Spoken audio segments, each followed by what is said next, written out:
Monsieur le maire, bienvenue dans C'est-à-dire. Vous travaillez actuellement sur une charte qualité habitat durable, donc qui concerne à la fois le parc de logements publics, mais aussi privé.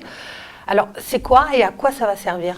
Alors, c'est pas trop moi qui y travaille, c'est Anne-Laure Pérez comme maire adjointe chargée de l'aménagement. L'idée, c'est, jusqu'ici, on n'avait pas de charte, on donnait des obligations aux promoteurs et puis on mettait nos exigences.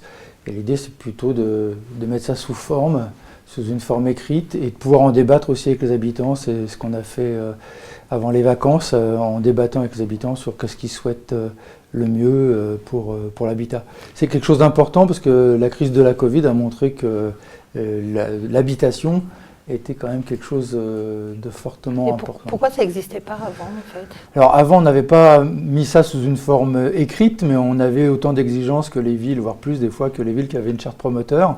Et ça nous a semblé important de formaliser cela et pour le mettre aussi en débat dans le cadre du nouvel art de vivre populaire avec les habitants. C'est ce que l'on a fait avant les vacances. Alors, est-ce que ça concerne que les futures constructions ou vous pourrez aussi prévoir des réaménagements dans les logements actuels? Alors bon, après les réaménagements dans les logements actuels, c'est plus compliqué. Ça peut se faire dans le cadre de réhabilitation lourde. Effectivement, ça peut être un guide pour nous. Mais en tout cas, c'est surtout pour les nouvelles constructions, qu'elles soient privées ou publiques. L'idée, c'est d'avoir aussi on l'avait avec la crise du Covid, sur l'importance de l'intérieur de l'habitat, soit pour aérer, soit la crise environnementale. Donc par exemple, notre exigence que l'on avait auparavant de logements traversants qui permet d'avoir de la lumière des deux côtés puis de pouvoir ouvrir les fenêtres pour aérer un appartement.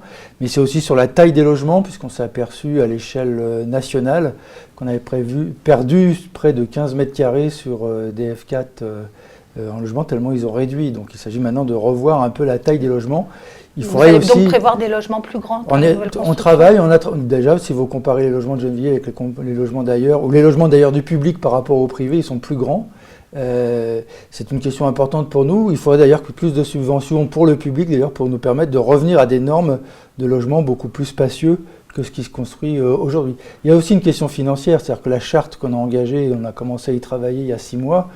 Aujourd'hui, les exigences financières font qu'il y a des tas de questions qu'il faudra se mettre en ordre de priorité. Ça ne peut pas être tout ou rien, mais c'est pour nous un guide de ce que l'on doit exiger. Vous avez réalisé une enquête du coup auprès des habitants sur ce sujet.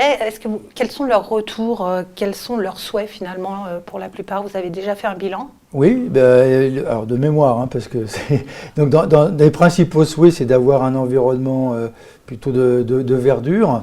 Les étages et le vis-à-vis, contrairement à ce que je pensais d'ailleurs, c'est pas ça qui est c'est pas le vis-à-vis, c'est être vu de l'extérieur.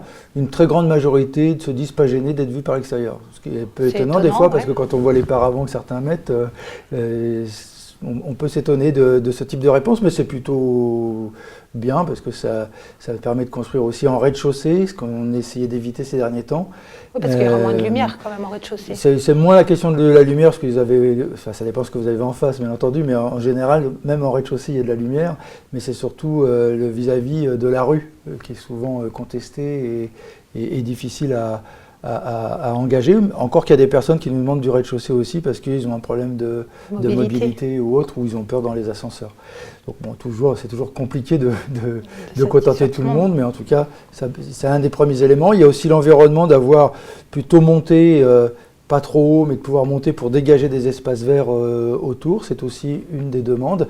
Et puis des questions de surface, notamment sur la qualité de la pièce à vivre. C'est aussi une exigence qui est souvent donnée. Et puis, bien entendu, pas les halls traversants, mais les appartements traversants nord-sud, c'est aussi quelque chose de très demandé. D'ailleurs, la question pour nous du changement climatique se pose maintenant de mettre des salles à manger peut-être plutôt au nord qu'au sud pour éviter ces chaleurs. Enfin, il y a des tas de questions comme ça nouvelles qui nous sont posées.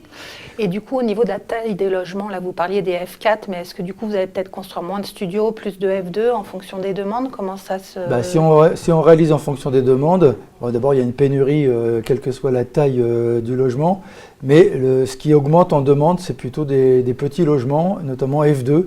Il y a une augmentation de la demande sur ce type de logement. Alors, on ferait des F2 sur le public. Par contre, sur le privé, on limite le nombre de F2 Pourquoi? Parce que souvent, c'est des logements investisseurs, ce ne sont pas des logements pour que les gens y habitent, ce sont des investisseurs qui louent ensuite. Et donc nous, ce qu'on préfère, c'est, si on construit de l'accession à la propriété, c'est pour que les gens habitent dans la ville, et donc on limite dans les copropriétés le nombre de F2, on est plutôt sur des logements familiaux pour que ce soit des familles qui soient là.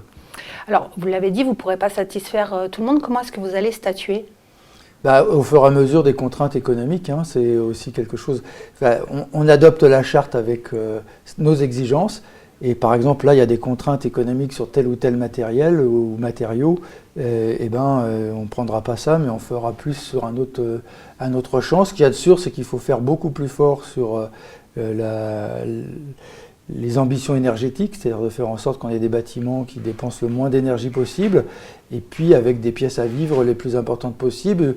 Une des demandes, c'est aussi avoir des espaces extérieurs, style des balcons. Ça fait partie des choses que l'on demande. Ça, c'est des critères indispensables selon vous aussi? Oui, c'est ce qui nous ressemble. De toute façon, tout ce qui vise à l'amélioration de l'habitat en ville est quelque chose d'extrêmement important. Parce qu'on vit en ville, on a besoin d'un habitat plutôt sympa, dans lequel on se sent à l'aise et plutôt bien. Et la question qui est posée, à mon avis, au-delà de la question de la charte handicap, c'est quand même de la construction. La charte de la qualité de l'habitat. Merci, de la qualité de l'habitat. C'est le nombre de constructions qu'on est capable de faire pour répondre à la demande et de le faire dans toutes les villes, parce que là, la crise du logement est quelque chose qui est en ce moment et qui risque de s'aggraver si rien n'est fait. Alors justement, face à cette pénurie de logement, est-ce que de parler d'une charte de qualité de l'habitat, c'est pas un peu mettre l'eau à la bouche et puis pour rien finalement, puisqu'il n'y a pas assez de logements pour tout le monde? Oui, mais enfin on construit, donc autant qu'on construise bien ce que l'on fait. Donc c'est ça qui est posé, c'est-à-dire qu'il y a des constructions qui vont avoir lieu, pas beaucoup tout de suite, mais surtout dans la fin de ce mandat, il va y avoir des constructions de logements privés, de logements sociaux avec le nouveau centre-ville et les Chantraines. Donc autant que ce soit fait dans des bonnes conditions et que ce soit à partir de choses discutées avec les habitants. On arrête là, on se retrouve la semaine prochaine dans C'est-à-dire.